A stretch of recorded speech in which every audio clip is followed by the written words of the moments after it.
All right, we are Shane's Rib Shack. Football in focus for a Thursday night on Westover Terrace. Good to be back at Shane's. Good to be back in some football talk, too. Getting ready for another big week, and it's going to be about week number 7, week number 8. We keep moving on down the road. The weeks keep adding up. Teams keep getting better.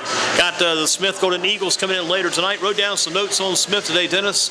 Just a few I was looking up. I always like to do a little research because I was here at Shane's Rib Shack for lunch and started watching TV. Looked up on the TV. They were doing like an NFL report, kind of a review, preview, looking back at some NFL things. They had the Arizona Cardinals up, but it made me think about the old St. Louis Cardinals back when Joe Bostic played for the Cardinals back in the day. Just watching that, saw that Cardinal. They had the white Cardinal uniform on the Arizona Cardinals. Think about St. Louis Cardinals back in the day. Got me thinking about Joe Bostic, and I was thinking about, what was that guy's name again? It had that nickname, that crazy nickname. It was Conrad Dirty Dobler. How'd you like to have a nickname Dirty Dobler? They had Dan Deerdorf, who's still doing games on CBS. Dan Deerdorf has aged quite a bit now, but you had Conrad Dirty Dobler. You had Dan Deerdorf. You had the quarterback, Jim Hart. He was the quarterback for the Cardinals back. Great quarterback. Had Jim Bakken, the kicker. Roger Worley, defensive back. Had Terry Metcalf. He was one of the running backs for the team. That's right. A lot of good St. Louis Cardinals back in those days. Then I thought about Joe Bostic, and also thought about Jeff Bostic out of Smith High School. And Jeff was part of the Hogs of the Redskins. Played there for 13 years. Had Jeff Bostic, Mark May, Russ Grimm on that offensive line. Had Joe Jacoby up there for a lot of years, and a number of guys part of that team back in the day. Had Don Warren, he was the tight end, and Mark Lachey, he was there for a while. The guys, Raleigh McKenzie, just a lot of those Redskin Hogs back in the day. But you see those old clips, something about those old Smith Golden Eagles and some of the old players from back in the day, kind of gets you thinking. And Dennis is with us, Dennis White with GreensboroSports.com, thinking about the Shrine Bowl announcements today. Shrine Bowl names came out today. 5 players from Guilford County, and all 5 could end up. Most of these guys are defensive players. Could be turning out we have 5 guys on the team and 5 playing defense. But you got out of the local guys, you got Mosley and Register from Dudley. You've got Featherston from Page. You got Sugg out of Northwest, and you got Pratt from High Point Central. Good representation for Guilford County. And 5 guys on that Shrine Bowl team. And assistant coach Darrell Brown out of Southern Guilford. Oh, not great. bad. That's you're right, Andy. That's a lot of representation from Guilford County. One thing I can say about the Shrine Bowl, we have been very successful to always have a lot of players to represent and coaches. Almost each year there is going to be some representation from Guilford County. With the 100 counties in North Carolina, Guilford County is producing a lot of good athletes to put on display in the Shrine Bowl. So congratulations to those young men and Coach Darrell Brown for his selection as well. And I'll run them down one more time, and I'll add the first names this time. You got Emmanuel Mosley from over Dudley, Chris Register out of Dudley. You got Lorenzo Featherston from Page. You got Jonathan, as in John Sugg out of Northwest, and Jermaine Pratt from High Point Central. It's kind of interesting to transition to Guilford County. Guilford County from back in the old days, known as a baseball hotbed. Then it became more of a basketball area, basketball content area. Now Guilford County is becoming more of a kind of a football hotbed these days. And then don't leave out South Carolina. I wrote down some of these names you may remember. I know you know all these South Carolina cities, but some of the representation of South Carolina. Got a couple players out of Dillon, South Carolina, Marlboro County, Burns. You got Durham High School representing Woodruff, Socastee, and also Latta, all representing that South Carolina Shrine Bowl All-Star team. Yeah, when you just call the last name Latta, when you think about Latta, you have to think about one of the greatest basketball players that came from the state of South Carolina, from Latta, Raymond Felton. That's where Raymond Felton came from, a little small town of Latta, near, right down, not far from Fort Bragg. Great place, like you said, Andy.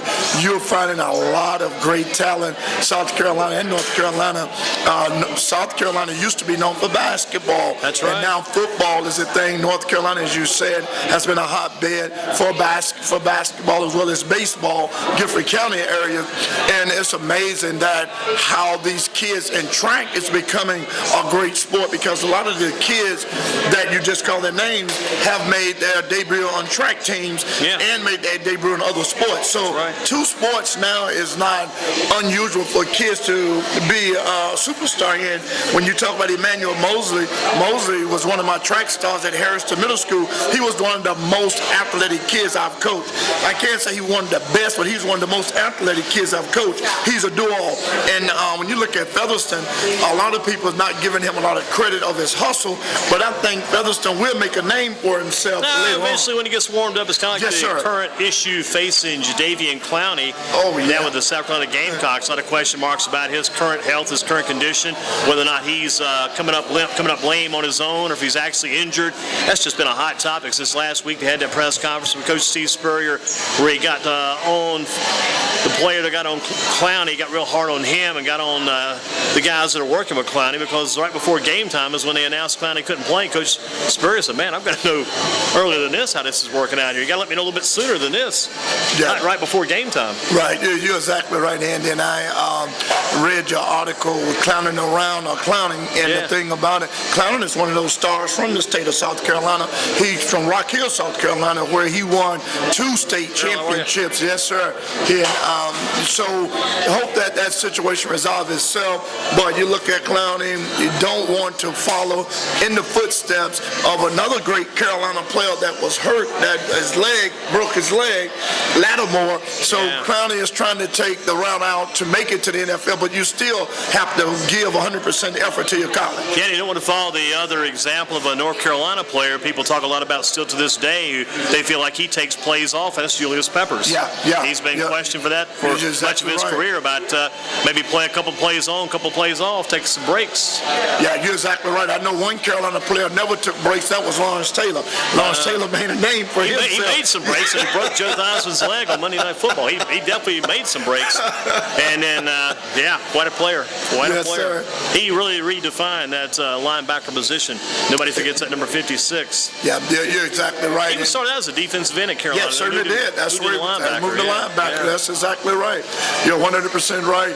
And Andy, when you talked about earlier the talent from Guilford County, you could have added 10 more guys to that could have made a Shrine Bowl. So it's a hard selection when you go down, because when you look at Northern, there was not one guy from Northern. I was thinking about T.J. Ruff out of Northern, their linebacker. I thought he might have a shot at it. I agree. And but it all goes back to it's not just they take a ton of players and just select among players. Kids have to go to the combines. They're tested. They go through all the different routine and all the workouts, all the training. They get the coaches see them. Burton Cates is coaching the team. He's out of Lee County, used to be at Eastern Randolph. He's the head coach. Like I mentioned, Darrell Brown, assistant coach.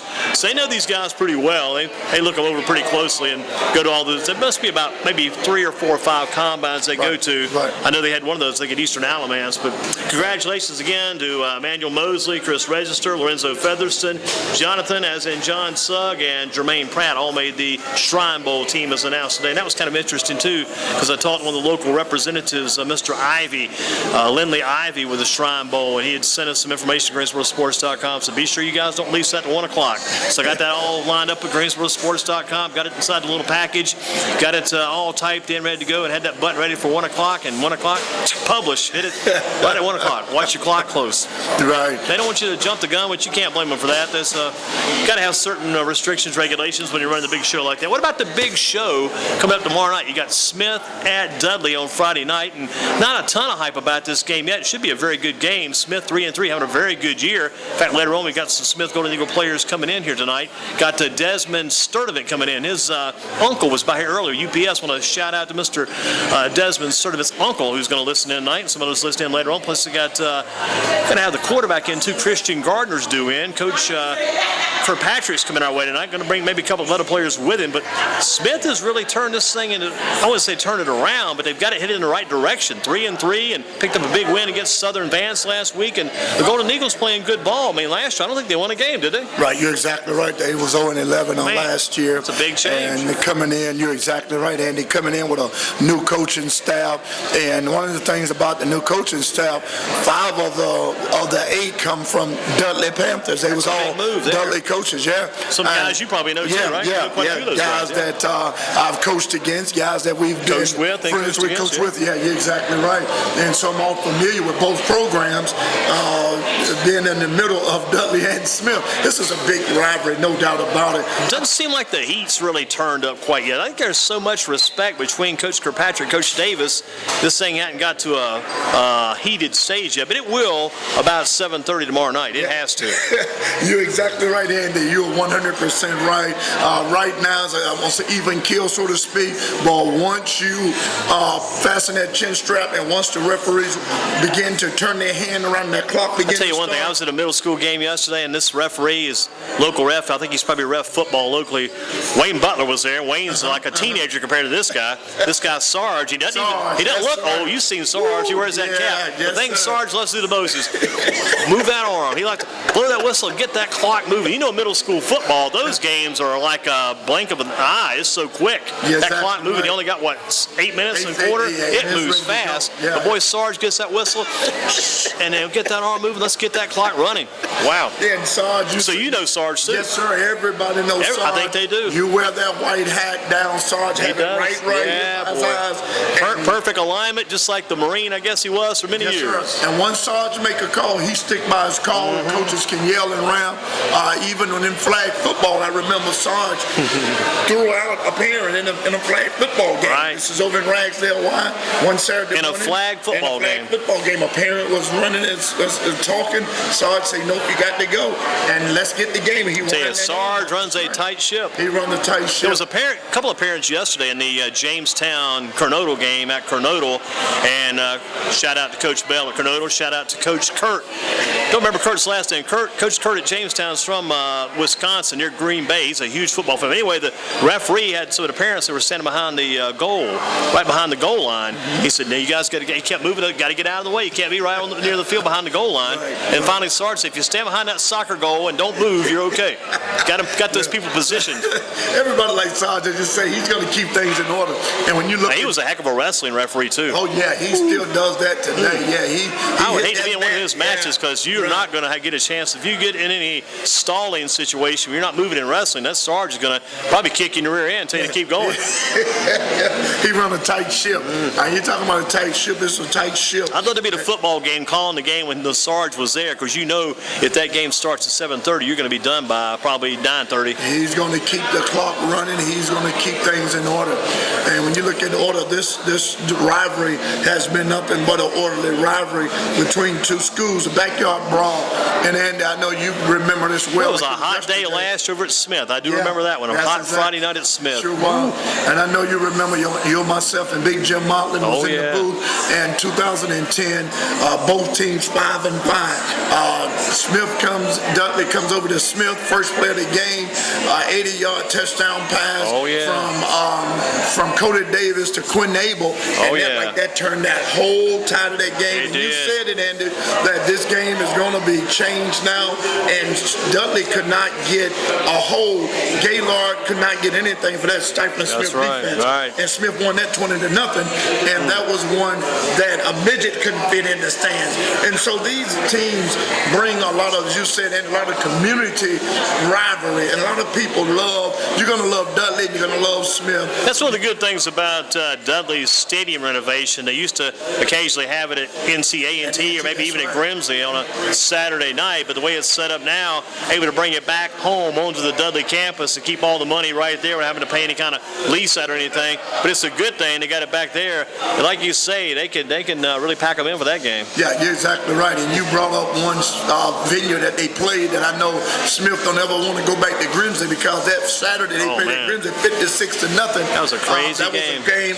Ricky Lewis was running and passing, and Dudley was just having their way. And that was Coach Oakley. He was the coach that year. He was helping out at Smith. And he came from Page. I know that night he wished you to stay at Page. Yeah, because they had the coach at the start of the season, and he was gone, I think, before a couple of weeks of the year. Exactly.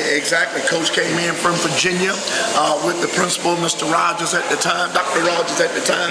And Andy, you and I, you have a high IQ of all of these games, remember, but we just have the vivid memory of these Dudleys and Smith rivalries because I was a part of it as a coach and also as an analyst and part of your team. I remember back a couple of years ago when Coach Brewington was first coming in and his team had started to win some games.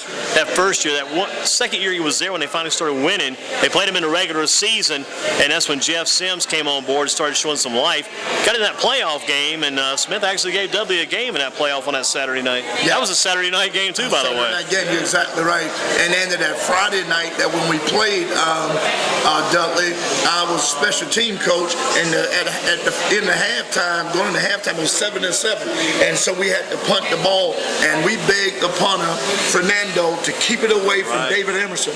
So with fate have it, the ball bounced to ground, it bounced in the arms of David Emerson to the right side, 65-yard touchdown, and that broke the back. That was Cameron. That was the straw that broke. It's almost like last Friday night when Kevin Guessman's punting for Western Guilford, and Coach had told him before the game, don't kick it to him no matter what. He didn't really kick it to Reggie Gillespie, but it was bouncing around. Gillespie sees it bounce around. He picked it up, ran it back 71, 69 yards to the TD. Yeah, you're exactly right. So those guys, like playmakers, they know if that ball near you, you can tell a kicker all day long to kick it away. But and sometimes you can kick it. You can kick it away from a guy, and he'll go get it. Exactly, and that's what happens. Especially if it's deep enough and it's bouncing around. You almost got to kick it like a couple of our guys did a few weeks back, and it made it look like they were poor kickers, but they were just basically what the coach told them. They kicked about a 25-yard pooch kick every time. Every single time. There's been something. And we have seen so many kickoffs this year where there's no return because everything's going to the 35 because they're kicking it out of bounds. Right, you're exactly right. And the gentleman over at Eastern, Gifford Stanley, he was perfecting that. I mean, it's become an art form, and that's good. And that's what you want as a special team coach, someone that can place the ball. Back in my day, Durham, that was one of the things that I was great in, placing the ball real well, and even setting up an arm side. I used to aim for the big lineman in the middle to kick it off his top of his numbers and try to get the ball. Kick him in the chest with it. Yes, sir. You aim right for him, and that way the good hands guys wouldn't be able to get it. Takes a little practice or a lot of practice to get that done too, right? Yeah, and it's called middle dribble. That's actually the name of the middle dribble kick. Yeah, and you practice. We practiced that thing with Fernando. That was one of the things. The first 45 minutes of the practice, that was our regiment, middle dribble, because you're going to need that middle dribble to help you out. And as you said, that's began to turn things around for Smith, help us win some ball game. But the game tomorrow, you're going to need middle dribble, right dribble, and everything to try to stop this. Behind the back, everything, between the legs, every kind of dribble. Yeah, you're exactly right. What about, you predict anybody early in this one? I know you're probably leaning toward Dudley since Dudley's got the unbeaten year. It'll be an upset if Smith gets the win, but I still feel like they got a shot to maybe make something out of this game if Dudley doesn't run out of there early and get some couple of touchdowns, grab a big lead. Because if Dudley gets a couple of touchdowns, the way Dudley's offense runs, we talked about it when you were out that week in South Carolina due to the death in the family, and then it was myself over that way with LA. But boy, Dudley got the ball that Friday night against Hillside. They got a 2 or 3 touchdown lead and just ran. They just run that clock. Run that clock. Right. And that's been your and my saying for this year: BC. And Andy, we've been seeing a lot of. And we're not talking about the BC powders either. Right, the ball control. Right. You control the ball. You control the clock. You control the clock. You control the whole strategy of the ball game is in your favor. And the thing about this game tomorrow night, I think Smith is going to make a good showing. Smith will have to make a positive showing, take something out of this ball game. You know that you're not going to go in. Dudley have the best defense in the 4A Metro Conference, and Smith is struggling on offense, so that's a no-brainer there. But I always go into these type of rivalries as just make a good showing, learn something out of it.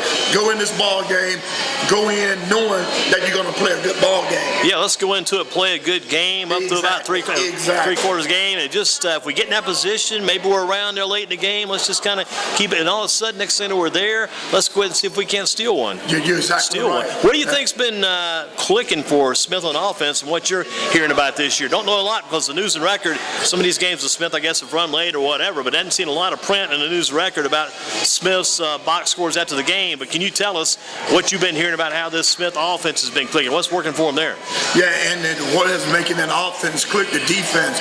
Mr. Sturdivant and team has been doing an outstanding job of keeping. It's a big shout out for Desmond Sturdivant. Yes, sir. He is that defensive leader, and one of the things, Andy, that is the most popular offensive weapon Smith have is Coach Kilpatrick. He have taken an offensive quarterback and an offensive team, offensive line, and made something out of nothing. He put together. He is a magician as an offensive coordinator, and what he done was he had them to buy into his program. He had them to believe in themselves. He had them to be disciplined, and so that have gotten them 3 wins. That's why they're 500 right now because they're buying into the Coach Kilpatrick chemistry. So a lot of this is coming, as you're telling us, coming off off of defense. The defense is setting it up. Defense is setting it up. Defense is doing it in the first game. Coach Kirkpatrick, pretty much an offensive man over Dudley, but he's found some good defense over Smith. He found some good defense, and Andy, what happened is he brought defensive coordinator from Smith, assistant defensive coordinator from Smith,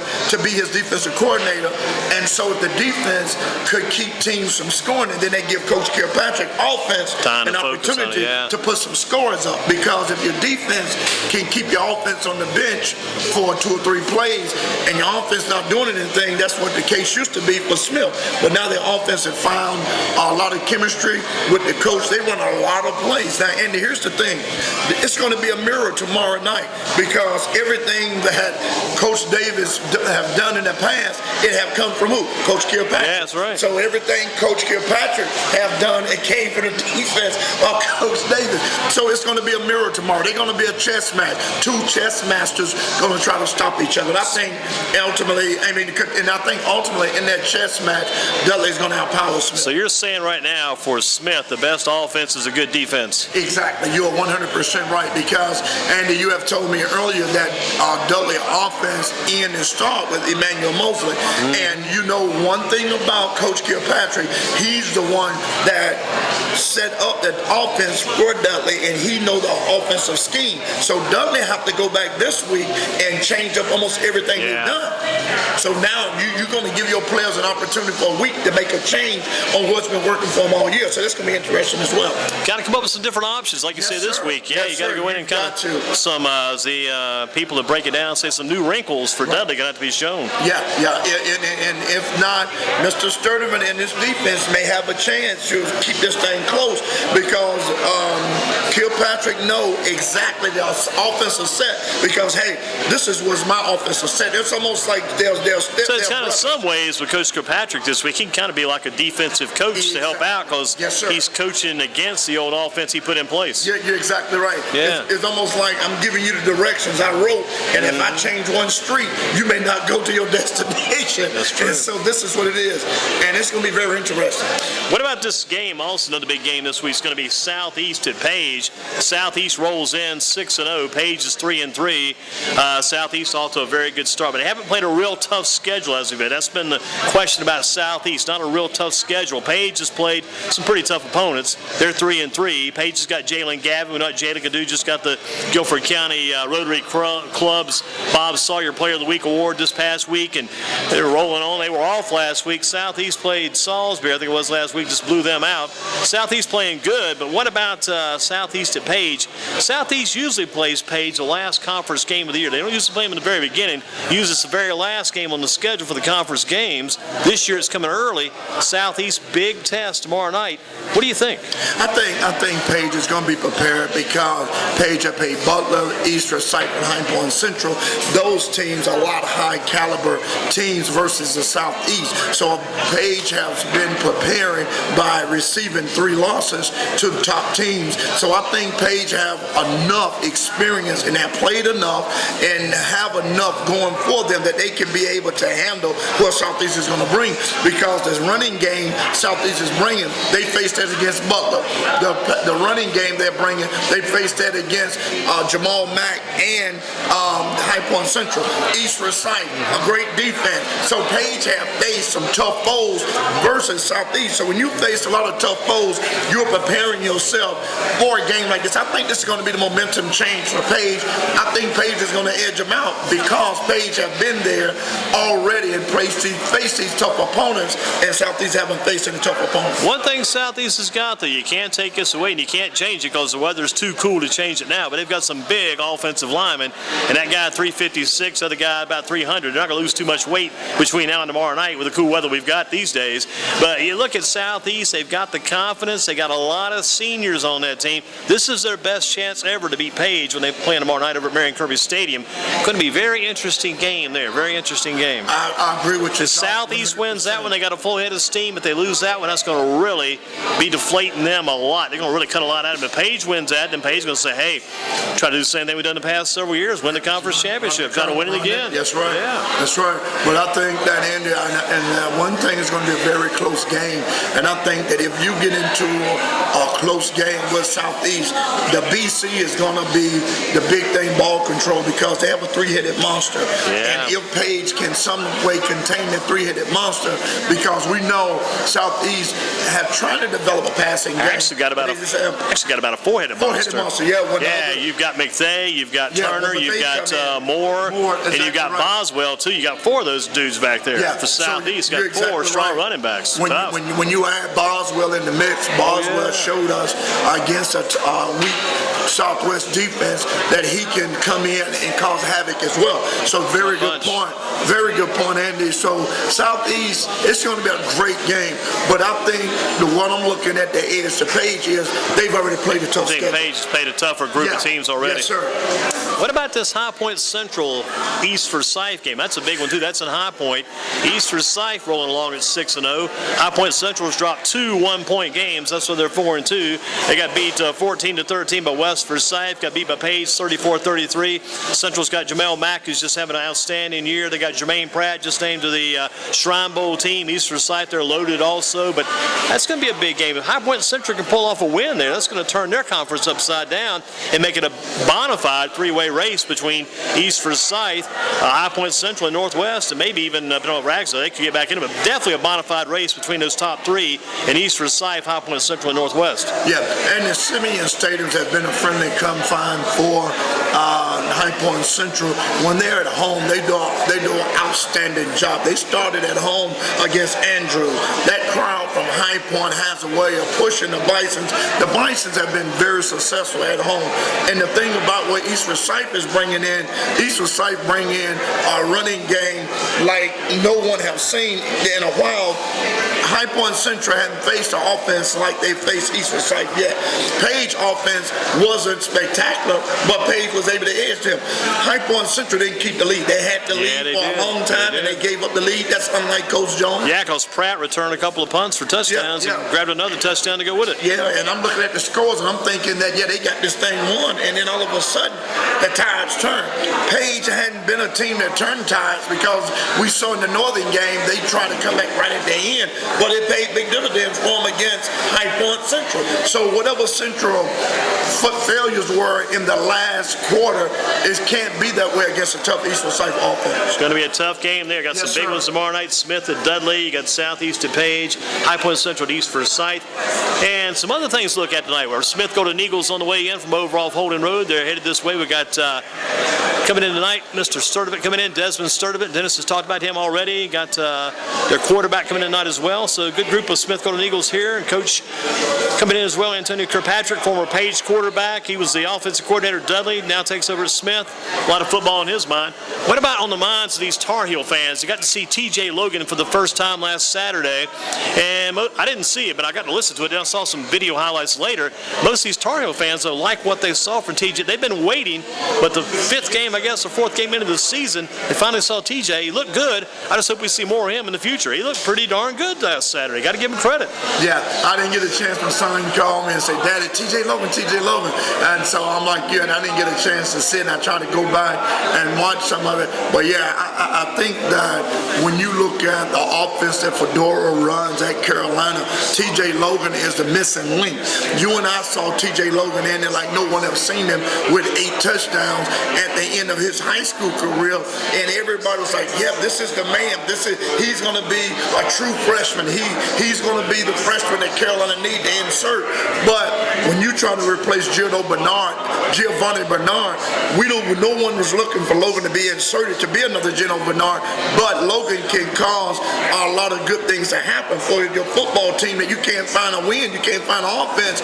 Your passing game, Renner, is not as sharp as he was last year. Your running game. Yeah, because he went to Marquise Williams, went to the kid out of Mallard Creek. He got the start last week because Renner was a little bit down. He'd been injured a little bit, left foot hobbled, but went with the backup quarterback, Marquise Williams, out of Mallard Creek. That's right. And you had T.J. Logan in the lineup. He had 54 yards total, 25 rushing, 21 on a return, 8 yards just on a receiving play. But hey, not a bad day for him. No. And I got to believe they're going to look to play him some more, because you don't burn a kid's shirt up. You don't burn up that red shirt, bring a kid into play, fourth game of the season, if you don't plan on using some more down the road. Yeah. And how about that job Eric Ebron did? A big touchdown catch. catch, and he was solid that day. Yeah, Eric Ebron is coming into his own end in one of the. Some are saying he might be the top tight end in the country. I've heard that a couple of places. And even if it's coming from some guy down in the backwoods of Mississippi, or maybe up beyond the back reaches of Blacksburg, Virginia, it doesn't matter. If somebody talks about you about that among the media, that's some pretty good praise. Yeah, you're exactly right, Andy. He is being compared to Atlanta Falcons, ready to retire. Tony Gonzalez with his size and his charisma. And Eric Ebron Andy is a student of the game, a kid that you and I fell in love with. He went interviewed with us, talked with us. He used to sit right where we're at right now. Yeah. Yes, sir. Eric Ebron. A lot of people don't know the story of Eric Ebron. Eric Ebron, his sophomore year, he wasn't able to play, but we took him over to a 7-on-7, and Eric Ebron was, Coach Bruins was like, hey, where this kid come from? Because you just threw the ball up to him, and he started grabbing it. Because they took him down to Chapel Hill that time. The coaches down there saw him and said, hey, tell everybody else this kid's name is Eric Jackson. Eric Jackson. No, Ebron. We never heard of Eric Ebron. Know anything about him. Yeah. He's awful. He can't catch. He can't do anything. Right. We're going to save this guy. That's right. That reminded me. And the other tight end on the Carolina team, I think his name is Tab. That guy got Melvin Tab, or whoever got in trouble, and he can't play maybe for another week. So that Eric Ebron's taking care of business on the field, off the field, sitting that lineup. And if your counterpart at the other tight end spot gets in trouble, can't play, that's just more opportunities, more possibilities for you. You're exactly right. And Eric Ebron, and it's certain we're going to see him on Sundays. No doubt in my mind, we will be seeing him on Sundays playing in NFL, because Eric Ebron is a hard worker. He is a smart guy. He maintained his integrity on the field. Never had no problems with him losing his temper. He's an even kid guy. I like Eric Ebron, an outstanding athlete. So is TJ Logan when we was talking about Logan. Yeah, the good thing about TJ, I saw one of the videos they did with him from Inside Carolina TV. The young lady interviewed TJ, and he was standing waiting for her to start talking to him, and she sticks that microphone. As soon as he hits, that big smile comes up on his face. He's carrying himself very well, looking real sharp. And then and I always tell people, a lot of these kids get their starts right here. Very positive, yeah. They get their start, and we get that microphone, and they're ready to talk. Just look what we did for P.J. Harrison. Yes, sir. We gave that kid, we brought him in, interviewed him. After we interviewed, we gave him driving lessons, took him around town, showed him different plays. We did a good job with P.J. You're exactly right. Helped him get a car. We helped him with introduced him to some great people down in the Durham subdivisions. We did a fine job. What an outstanding job. I don't think we could have done a better job. Couldn't have done any better than that. There's no doubt about it. Well-rounded. We did a good job. I don't think we could have made a more positive influence on a young kid. I think we did a good job. Quite an impact there. No doubt about it.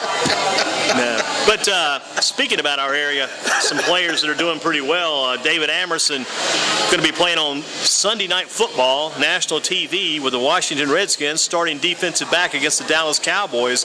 That's going to be the national stage on Sunday night for David Amerson. Had a touchdown after he intercepted a pass back, I think, in the Raiders game a couple weeks ago. Amerson is on the map, starting defensive back for the Redskins. Yeah, you're exactly right. And that's another Guilford County kid. I remember David Amerson from Jackson days. He was a quarterback at Jackson, and then he'd get over to Dudley and didn't want to play football at all. So Ricky Lewis made a trip over, talked to Coach Davis and said, hey, this is an athlete. This is athlete. David, no, I want to play football. And Coach Ricky Lewis got that connection with Coach Davis, and the rest of it was history. And David Amerson was inserted as one of the best secondary cornerback, defensive back in our area. And then he went to NC State, had a great second year, outstanding second year with about 11 interceptions. Yeah. Broke records, set records. And then his next year, he wasn't as successful, but he still was the 53rd pick in the NFL draft with the Washington Redskins. And so David Amerson has made a name for himself, and he's going up against one of the hottest quarterbacks in the NFL who threw for 500 yards, and he's going against one of the great receivers, Dez Bryant, for the Dallas Cowboys. So it'll be very interesting to be put in the fire as David Amerson is on Sunday. Amerson was a good receiver himself back in Dudley. He was a good wide receiver and a very good return man, too. Yes, sir. Did a great job on returns. Return man. You're right. And it's going to be you and I, that's what you and I, we really don't see eye to eye on Sundays because I'm a Cowboy, man. Yeah. You're a Red Redskin fan. I guess we I won't be pull talking. for the Redskins. I pull for the Panthers. I've been pulling for the Broncos and the Saints to find those unbeaten What teams. about the Cowboys? They're not unbeaten. I try to find some of these teams that are unbeaten teams and pull for them too while they're doing well. Jump on the bandwagon for a few weeks. Just a huge Peyton Manning fan now, right? Right. It's amazing that you love this.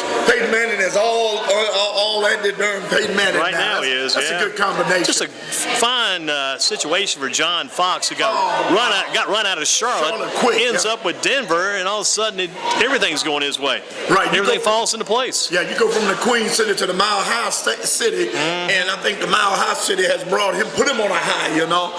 And so John Fox is, sometime, Andy, you need to get in a different situation, and I would rather be in a different situation with Peyton Manning and my leader any day. Gotcha, Dennis. How about Keenan Allen? He got his first touchdown as a pro last week. That was a pass reception from Phillip Rivers in that game for the Chargers, and they dropped that game to the Raiders, I think it was. So both Allen and Emerson got their first pro touchdowns against the same team, against the Raiders. But Keenan Allen now and his other teammate, he got two young players out there. They're both now the top two targets for Phillip Rivers. Yeah, and Keenan Allen, one of the phenomenal athletes. Fortunate kid too, because he was injured up pretty bad prior to the draft. Had been injured, had a bad combine, but boy, all of a sudden things are starting to go his way, turning out good for him. Yeah, you're exactly right. He certainly had good fortunes, and you and I, we talked about it when he had that accident. I think he was playing basketball and messed his leg up. Yeah, pickup game. Yeah, and then the combine. As a matter of fact, he had it here in Greensboro. That a lot of the sports writers was here. There was a big write-up about him, and that helped him a lot. And his stock went back up, and he stayed out in California, and that was a good thing because being out in California already, he stayed right there in San Diego, and great job he's doing. And he was one of those kids that Coach Johnny Roscoe talked about today. Johnny Roscoe coached a lot of great kids at Lancaster, South Carolina. He was very fortunate to come here, and his first running back was who? Keenan Allen. Yeah, his first running back, first real athlete, because he could play anywhere. Played running back, played wide receiver. He became the Wildcat quarterback a number of times. So they needed yards. They put it in Keenan Allen's hands. 9 wins on his back. That's right. Yeah. And we got DJ Reader now with Clemson, who's been playing defensive tackle. But all of a sudden, I've been reading about this more today. Got some information on DJ today. I wasn't aware of this. I'd been tracking his defensive numbers, and he had taken like 107 defensive snaps so far this season among the top 10 tacklers for the Tigers. That's a good one to say, top 10 tacklers for the Tigers.